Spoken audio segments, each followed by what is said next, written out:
Cahaya jiwa setiap muslim. Akhir-akhir ini kita sering dihadapkan dengan cuaca yang berubah-ubah. Pagi ini bisa cerah, tetapi siang hari tiba-tiba turun hujan deras. Atau mungkin kemarin sangat panas, tetapi malamnya suhu tiba-tiba merosot drastis. Setelah direnung dengan pikiran, tak ada yang Kita tidak bisa lagi mengandalkan pola cuaca yang konstan. begitu kalimat. Namun, apakah cuaca yang sering berubah-ubah ini adalah sesuatu yang baru? Atau apakah ini merupakan bagian dari perubahan iklim global? Fenomena apa ya ini? Setelah direnung dengan pikiran, tak ada yang dapat menandingi Al-Quran. Memang begitu kalimat Tuhan, tiada imbangnya tanpa bandingan. Wahai Kenapa, Bil? Masih pagi udah ngeluh aja lu. Jam 8 pagi ke jam 12 siang, panas banget. Lah, emang iya. Kan kalau panas, panas banget. Kalau hujan, hujan banget. Lama lagi hujannya. Iya tuh, tadi kemarin sore juga pas pulang, tiba-tiba hujan. Akhirnya neduh deh. Lah, kan emang sekarang lagi musim hujan, Bil. Sekarang bulan apa dah? Oh iya, sekarang udah masuk bulan musim hujan ya? Bil, editan lu udah beres belum? Tinggal dikit lagi sih, satu lagi. Tunggu. Lu ada yang lupa, Bil? Apa tuh? Absen. Oh iya.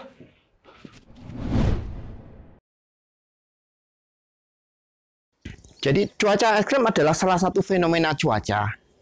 Dan banyak masyarakat saat ini beranggapan cuaca saat ini ekstrim. Artinya apa? Ada anomali atau ketidakwajaran cuaca. Bisa lebih panas, bisa lebih dingin, bisa hujannya lebih lama, atau justru juga lebih sedikit, atau indikasi cuaca yang lain yang sifatnya ekstrim. Akibat dari cuaca ekstrim ini sering berpengaruh terhadap kebencanaan.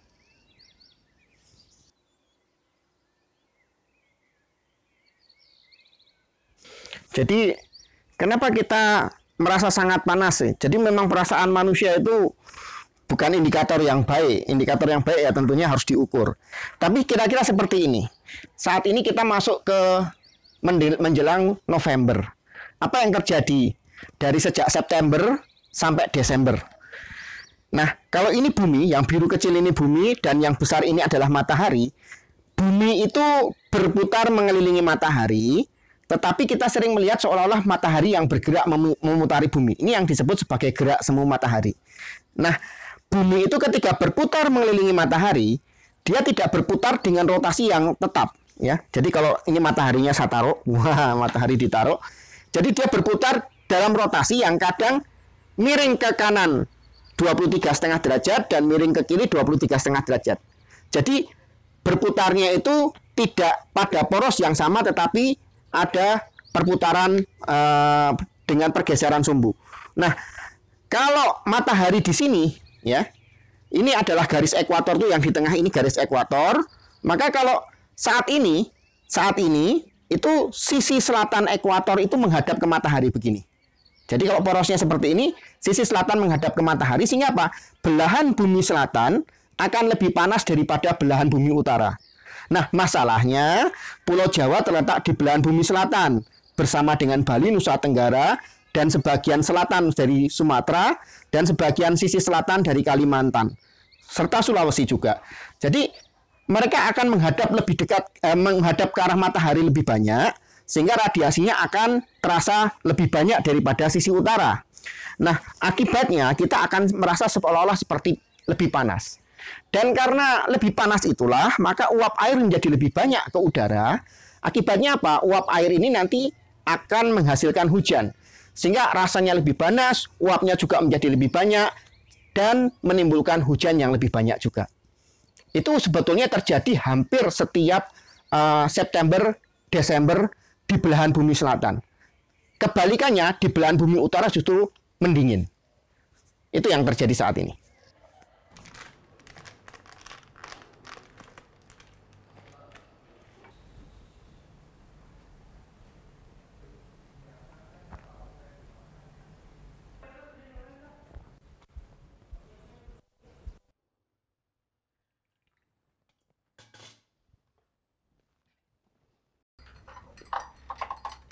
Teh di mana ya, Bang? Ada di situ. Teh lo. Oh.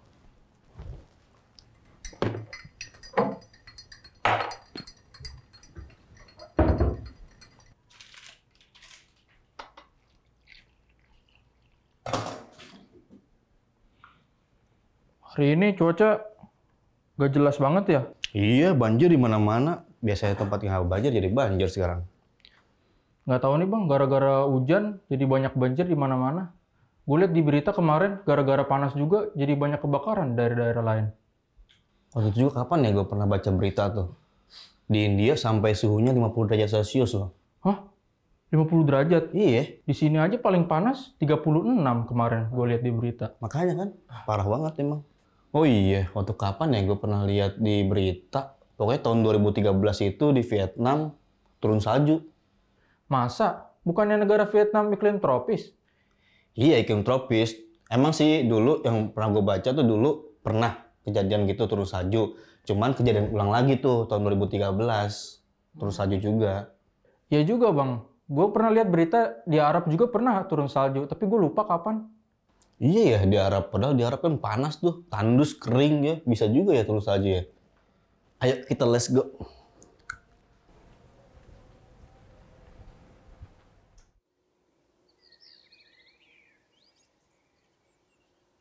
Tentu saja di daerah tropis ada turun salju. Bahkan ada salju. Di Indonesia sendiri, ya di puncak Pegunungan Jayawijaya di Papua, itu di puncak Gunung Kartens, itu ada salju di sana. Kenapa ada salju? Karena tinggi gunungnya lebih dari 4.000 meter. Di atas ketinggian 4.000 meter, maka semua air akan berada dalam kondisi di bawah titik beku. Sehingga airnya membeku dan membentuk lapisan es di atas puncak gunung itu. Nah, kalau di negara lain seperti Vietnam itu ada hujan salju. India, walaupun berada di daerah tropis juga ada hujan salju. Jadi ada India, ada Vietnam, ada negara yang Maroko, nah, itu juga ada saljunya. Walaupun mereka berada di daerah tropis. Dengan pikiran tak ada yang dapat menandingi Al-Quran. Memang begitu kalimat Tuhan, tiada imbangnya tanpa bandingan. Bil, sini dah. Apaan sih? Ternyata hujan yang kemarin itu hujan es ya? Al-Quran memang begitu kalimat Tuhan, tiada imbangnya tanpa bandingan. Tiada imbangnya tanpa bandingan. Tiada imbangnya tanpa bandingan. Tiada imbangnya tanpa bandingan. Oh kemarin yang dibilang katanya hujan es beneran hujan es ternyata. Iya Bil, dan katanya nih baru pertama kali terjadi dalam cangkupan wilayah yang luas nih Bil, hujan esnya. Bil, bukan lo kemarin kan hujanan? Gak ada rasa aneh-aneh apa? Gak kerasa Bang kemarin. Gue kan kemarin pakai jas hujan pulangnya.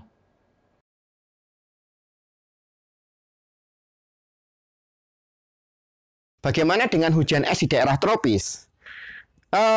Sebetulnya di Indonesia saja hujan es itu banyak terjadi. Indonesia daerah tropis. Misalnya di Yogyakarta ini, di Sleman, udah beberapa kali terjadi hujan es. Di kota Jogja, saya sendiri pernah beberapa kali mengalami hujan es di sini. Kemudian di Jakarta pernah hujan es. Di Surabaya pernah hujan es. Jadi ada banyak beberapa titik di Indonesia yang mengalami hujan es. Itu biasa saja, itu fenomena alam biasa. Jadi kenapa terjadi hujan es? Tidak hanya di Indonesia, di banyak negara, walaupun itu daerah tropis, itu sederhana sebetulnya. Jadi kayak yang tadi saya jelaskan bahwa di Indonesia ini proses penguapan sangat banyak, ya karena di daerah Indonesia itu humiditasnya sangat tinggi, daerah tropis yang basah, uap airnya banyak dan dia akan naik ke atas, mengalami kondensasi, membentuk awan. Jadi nanti kita akan punya awan dan ada awan yang sangat tebal, bentuknya seperti bulu domba, dan dia bisa tegak ke atas sangat tinggi. Ya, dia besar dan tegak ke atas yang kita sebut sebagai awan cumulonimbus. Nah, awan ini sering menimbulkan badai. Jadi bisa menghasilkan badai yang besar dan sangat mengganggu penerbangan. Nah, kalau awan ini tinggi ke atas sampai lebih dari 4.000 meter, sebagaimana penjelasan saya sebelumnya bahwa 4.000 meter adalah titik pembekuan air, ya. Jadi kondisinya kurang dari 0 derajat di situ. Maka termasuk awan itu nanti akan mendingin dan membeku. Jadi uap-uap air yang membentuk awan itu akan mendingin, membeku, ya. Dia akan saling menarik membentuk suatu bongkahan-bongkahan es. Nah, ketika dia membentuk bongkahan es, karena ini berat, dia akan jatuh sebagai hujan es. Jadi tidak ada masalah, walaupun di Indonesia itu daerah tropis, tapi karena awannya bisa lebat, tinggi, melebihi titik pembekuan, maka bisa menghasilkan hujan es. Jadi sebetulnya apakah sekarang ini kondisinya sudah sangat ekstrim? Saya bisa berkata sebetulnya belum sangat ekstrim. Ini masih ekstrim dalam batas normal ya. Memang bulan Oktober November ini kita akan mengalami panas yang lebih. Ya, sampai Desember panasnya akan menjadi lebih. Kenapa? Karena kita menghadap ke arah matahari untuk belahan bumi selatan. Ya. Sebetulnya ada banyak yang jauh lebih ekstrim. Misalnya pada zaman Eosen kira-kira 40 juta tahun yang lalu, bumi itu lebih panas 12 derajat dari sekarang. Jadi kalau misalnya sekarang ini katakanlah 36 derajat katanya sudah sangat ekstrim. Itu 44 juta tahun yang lalu itu pernah sampai 12 tambah 36. Jadi 48 derajat. Itu Anda bisa merebus telur di lautan. Atau lebih tua lagi, 65 juta tahun yang lalu. Ya, terjadi cuaca yang sangat ekstrim, panas yang sangat tinggi, ya, kira-kira hampir 20 derajat dari kondisi cuaca suhu yang sekarang. Jadi suhunya di atas 50 derajat. Nah, itu sampai membunuh dan melahirkan banyak kepunahan kehidupan pada masa lampau, di antaranya dinosaurus sampai punah. Ya, itu lebih ekstrim. Pada waktu itu karena sangat panasnya bumi, air laut itu naik sampai 180 meter dari muka laut yang sekarang. Jadi Jakarta udah punah, Semarang punah. Karena apa? Karena lautnya naik sampai lebih dari 180 meter. Nah, itu betul-betul ekstrim di bumi ini. Jadi kok sekarang sih ya ekstrim tapi masih dalam batas ekstrim yang wajar. Nah, bagaimana menghadapi cuaca ekstrim? Tadi ditanya. Ya sebetulnya yang pertama ya kita harus menjaga kesehatan. Kalau tidak hujan ya boleh tetap berolahraga. Ya, itu penting. Olahraga akan menjaga tubuh kita, stamina kita tetap sehat. Dengan catatan ya jangan olahraga di saat hujan-hujan atau berhujan-hujan sambil olahraga. Yang kedua juga kita harus menjaga ya memakai pelindung tubuh. Pelindung tubuh itu apa? Ya kalau hujan pakai jas hujan, ya. Kalau panas kita bisa pakai kaos t-shirt panjang untuk menghalangi radiasi matahari. Atau jika perlu juga kita perlu menggunakan sunblock. Ataupun juga kalau dingin kita bisa menggunakan pelapis bibir itu yang untuk dingin supaya tidak pecah. Itu juga bisa. Kemudian yang penting juga selain kita menjaga itu semua ya dalam menghadapi cuaca ekstrim ya kita banyak berdoa ya agar supaya karena sekarang tidak hanya cuaca tapi COVID ini juga merupakan bencana ekstrim ya. Jadi tidak perlu keluar rumah sering-sering lah. Tidak perlu keluar rumah sering-sering kalau tidak perlu. Jadi kalau tidak perlu di rumah saja. Setelah direnung dengan pikiran, tak ada yang dapat menandingi Al-Quran. Ternyata perubahan iklim yang terjadi di bumi kita ini secara ekstrim bisa sangat membahayakan bagi kita sebagai umat manusia. Karena perubahan iklim ini bisa menyebabkan bencana alam yang dapat merusak kehidupan kita dan alam sekitar kita. Maka dari itu, untuk mencegah perubahan iklim agar ia tidak menjadi lebih berbahaya, manusia haruslah senantiasa menjaga dan melestarikan alam kehidupan ini. Seperti tidak membuang sampah sembarangan agar tidak banjir, menghemat penggunaan barang-barang elektronik agar ia tidak menyebabkan global warming, tidak melakukan pembalakan hutan secara liar agar itu tidak menyebabkan longsor, menghentikan praktek pembakaran hutan secara masif, dan penggunaan kembali barang-barang yang tidak terpakai guna meminimalisir rusaknya atmosfer di bumi. Memang, manusia boleh memanfaatkan segalanya di alam ini. Tapi manusia haruslah senantiasa bertindak secara bijaksana dan tidak eksploitatif dalam memanfaatkan alam ini. Tiada imbangnya tanpa bandingan, tiada imbangnya tanpa bandingan, tiada imbangnya tanpa bandingan.